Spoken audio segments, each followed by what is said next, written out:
Pastor Ziel, antes de entrarmos no texto, mas o que é o pragmatismo? O pragmatismo, gente, nada mais é do que uma corrente filosófica que ensina que a verdade ela deve ser medida pelos seus resultados práticos. O que é verdade, então, para o pragmatismo? É verdade aquilo que funciona. É verdade aquilo que dá resultado. Então, se o caboclo tem mau caráter, tem uma má postura, não é verdadeiro, mas ele tem vida bem sucedida, então para o pragmatismo é o quê? Sucesso. Sucesso. Ah, não, o cara é esperto. Ah, o cara tem sucesso. Pronto. Então veja que hoje essa questão do verdadeiro é aquilo que produz efeitos consideráveis. Não, isso é útil, é eficiente, é vantajoso. O cara é esperto, rapaz. O cara é inteligente. É malandro. É malandro, mas ele se dá bem na vida. É isso que é importante, né? Então, na filosofia clássica do pragmatismo, a verdade, ela deixa de ser absoluta. A verdade, ela deixa de ser imutável. A verdade, ela é aquilo que funciona. Ou seja, aqui dentro dessa visão, ela é vista como aquilo que é funcional. Se funcionou, deu certo, aí eu pergunto, tem como a verdade bíblica andar alinhada com o pragmatismo? Não. Não.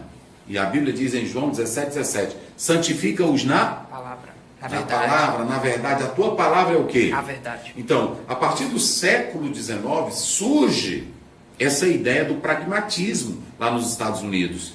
E isso dentro de um contexto filosófico alinhado ao cientificismo, ao empirismo e também ao utilitarismo. Essas correntes, elas deram força, elas se engajaram para dar mais substância ao pragmatismo. E aí nós temos Charles Sanders Peirce, que é o fundador do pragmatismo. Em 1878 ele escreveu um ensaio sobre isso, né? Então, William James, ele popularizou a ideia de modo mundial, a ideia do pragmatismo. Para ele, uma crença é verdadeira se funciona na experiência humana. Aí você tem John Dewey. O que o John Dewey vai fazer com o pragmatismo? Vai fortalecer na educação, vai fortalecer na política e na sociedade. E esse pensamento dele influenciou a mentalidade moderna da ideia do utilitarismo. Mas só que antes nós temos pessoas que influenciaram eles. Quem? Francis Bacon, David Hume, John Stuart Mill. Então, todos eles trataram isso. Pastor Ziel, como o pragmatismo entrou na igreja? Por que a gente está tratando desse assunto? O liberalismo teológico funcionou para trazer o pragmatismo. O evangelicalismo modernizado trouxe. O marketing religioso trouxe o pragmatismo. A teologia do crescimento baseada em número trouxe o pragmatismo. A substituição da pregação expositiva por técnicas psicológicas trouxe o pragmatismo para dentro da igreja. Hoje é o seguinte, se lota a igreja, Deus está presente. Se tem muita emoção, muito pulo, ali foi espiritualidade. Ou seja, a espiritualidade foi substituída pelo emocionalismo. Se a igreja cresce financeiramente, então Deus veio a ela. Mas se vocês observarem, a Bíblia mostra que nem sempre resultados numéricos são aprovação divina. Jesus afirmou isso claramente em Mateus 7, 22 e 23. Muitos vão dizer, Senhor, no teu nome profetizamos, no teu nome fizemos milagre. O que Jesus vai dizer para eles? Afasta de mim, não os conheço. Eu não conheço vocês. Mas e os números? E os grandes pregadores das cruzadas? E os grandes avivalistas? Só que a gente mediu o padrão de santidade pelos números. Quantidade. Mediu pelo marketing. Então isso aqui é muito sério. Pastor, e por que os cristãos precisam estudar esse tema? Porque o pragmatismo, ele altera a verdade das Escrituras. Por quê, pastor? Porque se eles dizem que é verdade aquilo que funciona e não aquilo que transforma, então o que acontece? A reforma protestante, ela dava ênfase à sola escritura. Agora o pragmatismo não. O que vale é o que funciona, é o que atrai, é o que dá resultado. O que vale é aquilo que coloca o homem no centro. E Paulo diz em 2 Coríntios 13, verso 8, ele diz, nada podemos contra a verdade, senão a verdade.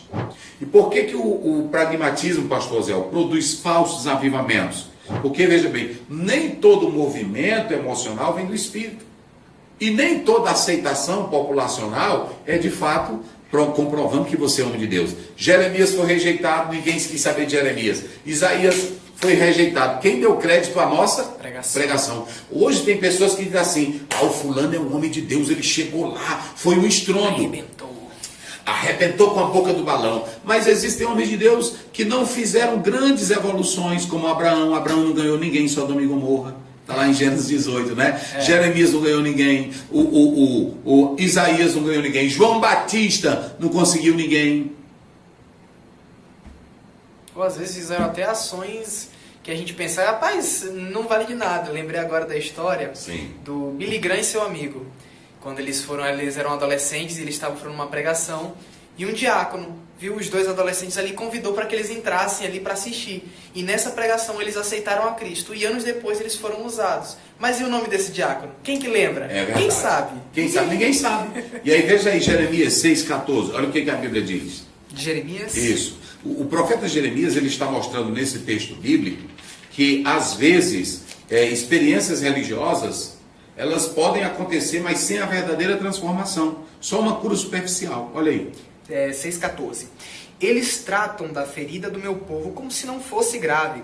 Paz, paz, dizem, quando não há paz alguma. Ou seja, o pragmatismo, ele quer saber do resultado. Ele não quer saber se tem arrependimento, se tem quebrantamento, se tem santidade, se tem verdade.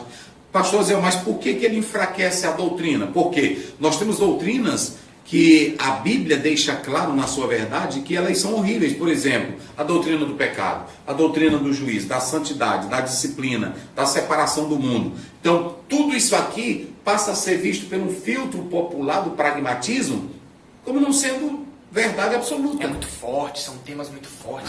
Verdade.